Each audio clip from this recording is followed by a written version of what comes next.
G'day and welcome to Insights and Storytellings with me, Moon Willow. So, I just started for the fourth time a couple of minutes ago, only to realise that I hadn't switched the recorder on, and the little caption came up on the image saying if I don't do a movement or do something, that the camera was shut off, which I then realized that I had been speaking to a screen and not recording. So I really haven't got a clue as to what's going off at the moment. I have been able to do these storytellings in one sitting. I sit at the same spot. I place the phone in as a close a spot as usual, and there are times when I can record it in one go. And then yesterday and today I seem to be having a tremendous amount of difficulty in being able to put one of these out, which is why you ended up yesterday with me singing. That was me singing at Woodhenge, a song calling to the dragons and waking us up, because I really honor and respect the fact that there are several of you out there that are getting something from me doing these, and I find that such a privilege, and I really honor and respect you for doing so. And part of that for me is actually coming on and doing these. But if they don't record, I am unable to put them out, and I have tried various things and that hasn't worked. I don't know. I really don't know. And I think for me as well, it's solstice today, 21st of December, and I think that is very much the energy at the moment, is that we're trying to do things, that we're trying to feel into the shift in the energies, the change of the age into the Aquarius age. We're trying to create this new world, which is where we remain sovereign, but we're co-creating with other people, a world that is more empathic, a world that is about coexisting with each other, celebrating each other's differences, celebrating exactly what Earth gives us, the plants, the trees, being able to hug a tree, how amazing is that?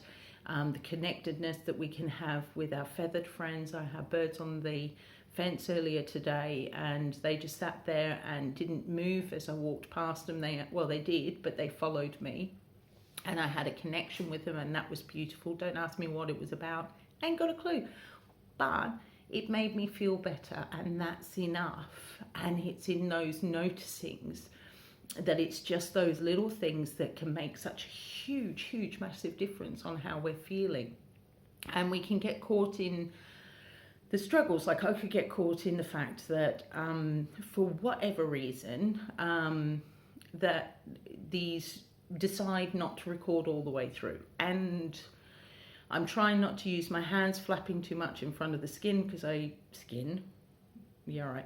front of the phone, because I do use my hands a lot when I speak, and so off camera at the moment, one of my hands is moving quite a lot as I'm speaking with you now, but I'm trying not to put that in front of the screen in case that's why it decides to throw a wobbly on me and not record.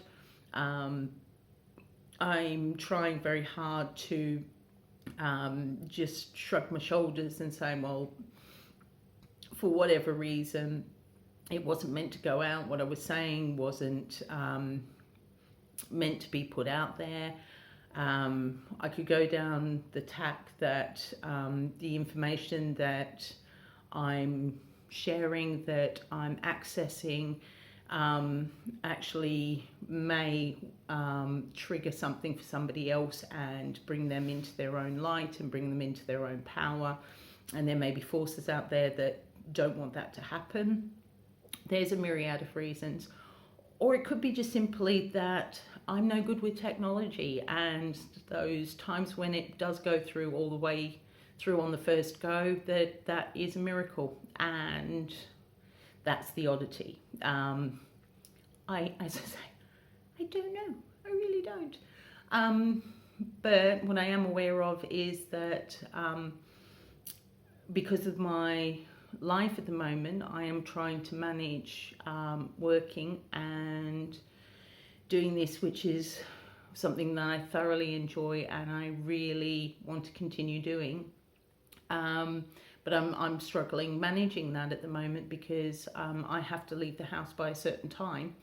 So there's only so many times that I can record this, and I think that's some of where my frustration comes in like that.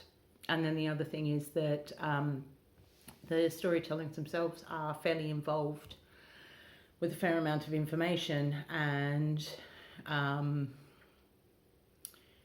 know that I can't put it out. So, but then again, if you think about it from an energetic level, the energy I'm putting out, and by speaking it into the world, it's not actually lost, and it will be getting to where it needs to go on a vibrational level, if not through this particular medium. So I can actually look at it from that perspective as well.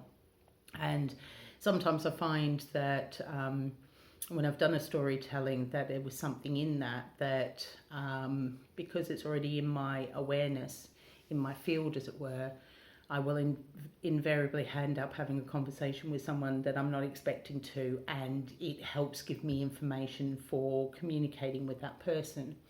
Or I'll find that I end up doing a reading for someone on an individual level and realise that I'm already linking into their energy, and that reading or part of a reading was for them and not for the collective as such. So it's really, I love the way energy works. I also get frustrated with it because it seems to, but then again, if we think about it, a lot of the energy shift today is about coming out of linear time and going into quantum time.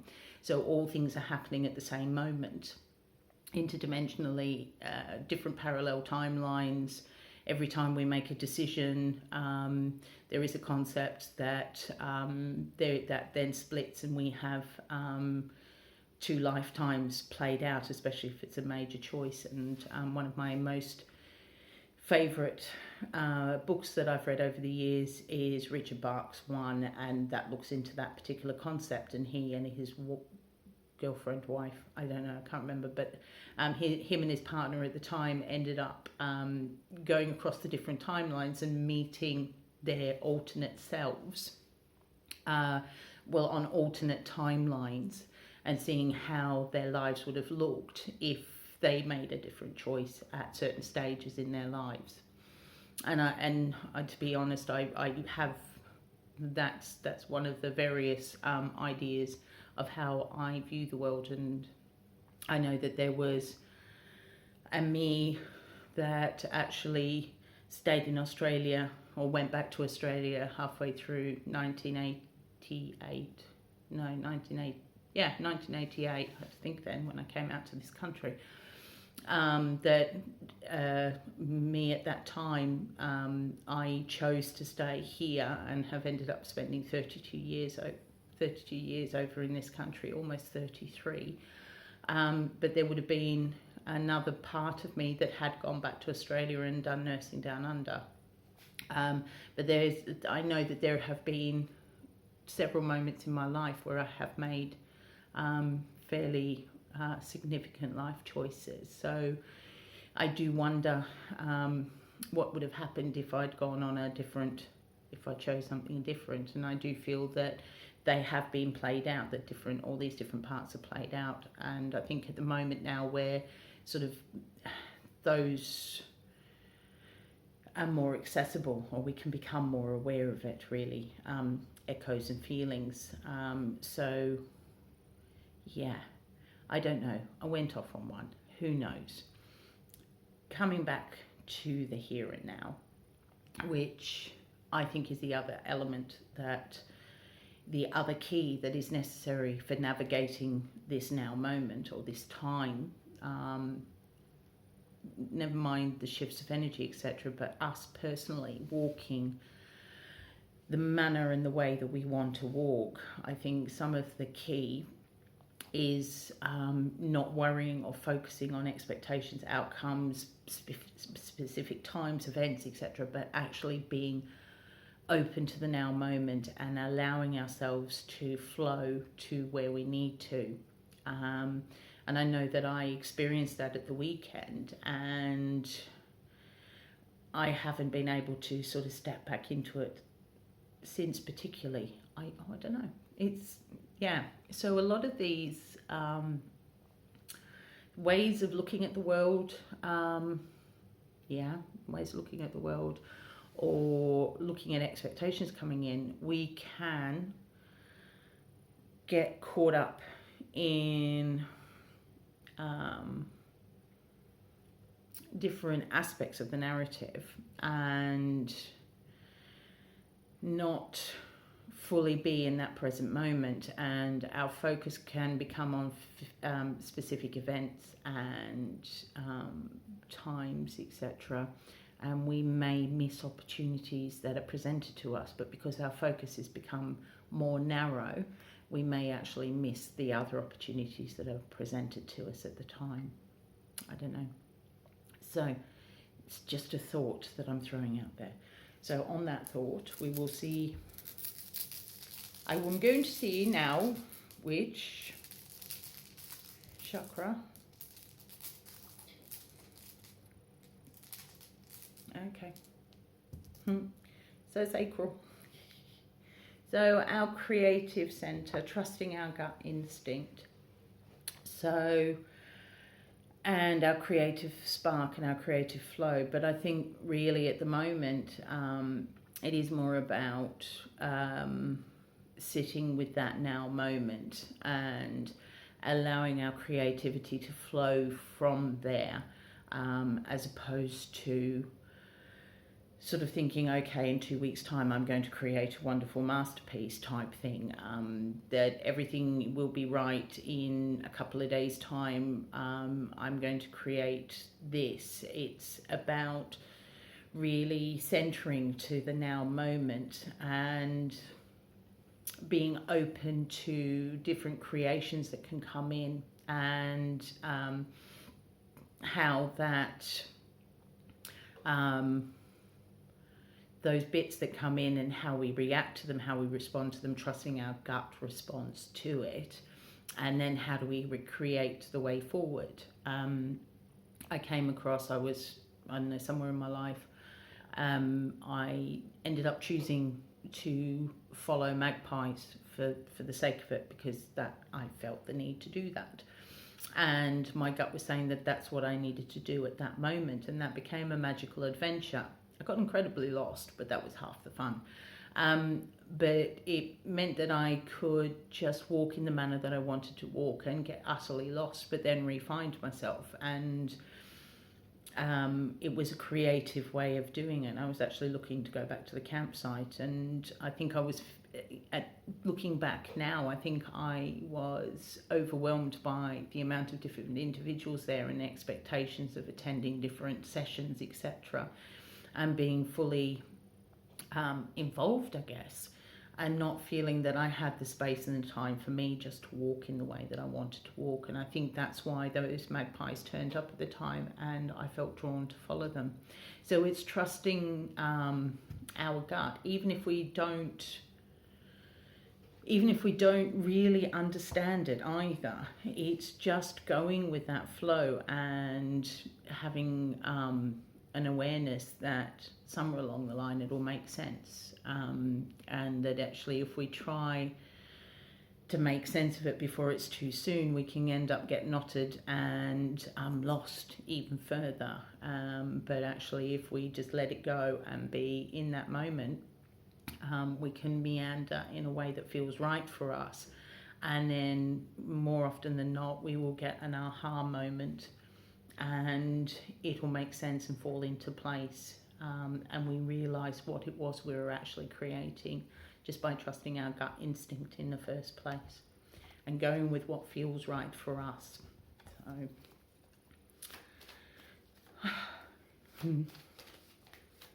we'll see what cards come out now. I'm going with that one. Yeah, don't like it. We'll use it anyway, shall we? Why not, indeed? Whoa, nearly lost all of them. Okay. Go with that one and that one. Okay. So 3 cards we have is the snake, the woman, and the star. Okay, so solstice energy, and this particular day is about, from an astrological point of view, is about entering into the age of Aquarius. So for me, the snake coming through at this moment is about shedding skins, but it's about shedding skins of expectations, because I would imagine that quite a few of you listening to this have been following other people and have ended up with a certain expectation as to what today means and what it brings. And some of you may be disappointed and others may feel that that's brilliant. I don't know. But it's noticing how much power or credence we give to a certain event. And then if it doesn't happen in that manner, what do we do to deal with that? Do we shut off? Do we become frustrated? Do we become annoyed? Or are we able to let it go? Are we able to shed that particular expectation to allow us to have space and receptivity to other things coming in, to our creative center? But it's also being aware that sometimes to survive our lives, we feel like we need to put different masks on and be a certain way and behave in a certain manner. So for me, the snake turning up at this moment is about becoming aware of those and shedding them, so that we can be more authentically ourselves, without hiding, but recognizing that in that state we may be vulnerable and we may end up being hurt more. So shielding, and the shielding isn't about covering ourselves with masks, it's actually shielding to protect ourselves.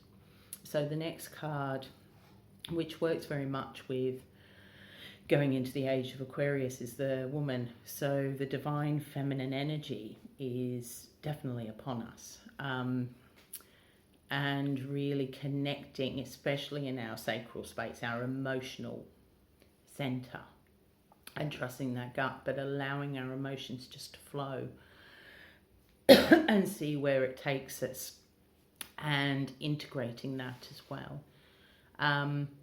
But also, again, not expecting everything to change now, in this instant, that these things do take time, and it takes a while for things to shift and settle and to come back into our center. So it's acknowledging that often the female element of ourselves, that emotional center, has got a lot of very important things to say, and learning how to integrate that, and recognizing that slowly we will be moving into a more of a matriarchy, but that doesn't mean, it's acknowledging that men and women have masculine and feminine in them, and it's integrating those both within each one of us, and not dismissing someone just because of their sex, that it's acknowledging their femininity as much as our own femininity and our masculinity, and having that combination of both. But also shedding ideas and concepts that the energy is a negative thing, that we shouldn't be emotional, that sort of stuff. It's shedding those previously held beliefs around it and giving power back to the divine feminine, and knowing that she has got a power of her own and a force to be reckoned with, and that's the way it should be. But again, going back into integration, so really allowing our inner feminine to shine, which takes me into the star. And it's so going back to the sacral, and we're creating the world we want to live in from our creative center, from our sacral space, linking that into our heart and our true heart's desire, and how we can create that back into our sacral. How do we speak it through our throat? Connecting with divine source and having an inner awareness and inner knowledge of what is right for us and where it's right for us to actually proceed and walk. What gives us that bliss moment, as I call it. So the star for me at the minute is reminding us that we are the star of our story, and that's how it should be, that we have got the ability to write our own story, but recognizing that we are the star of our story, and we shouldn't be giving it away to anyone else. We can have other people come in to support us. They may have major roles, but the star is us, and we can create whatever world we want to live in through our sacral energy. But that feels right. So we are the star of our own story. We're narrating it, we're writing it, but we are the lead as well, and we shouldn't be dependent on other. So dependency and codependency is a weird thing, but we can gain support from other people to encourage us and support us as we're walking forward, but we shouldn't be reliant fully on that other person to make everything right. We shouldn't be giving our power away to somebody else. We need to take responsibility. We need to empower ourselves and take charge of our own power and connect into earth and source to do so as well. So if we anchor our reactions and responses into somebody else and we give our power away, we're then at the mercy of their particular storyline and their ebbs and flows of life. Whereas if we take that anchor back and we actually anchor into our own reality, our own authenticity, linking down to earth and source, and taking that star role, that we are then responsible for our own happiness and every aspect of our lives, but we have that power to do so. And as I say, it's not doing it in complete isolation. We can co-create, we can actually meet with other people and be heard, and they can make suggestions, but ultimately it's our decision as to how we go forward. So I hope this is recording all the way to this point, because B, that this has resonated for some of you, and now I'm going to see what sound comes out this time.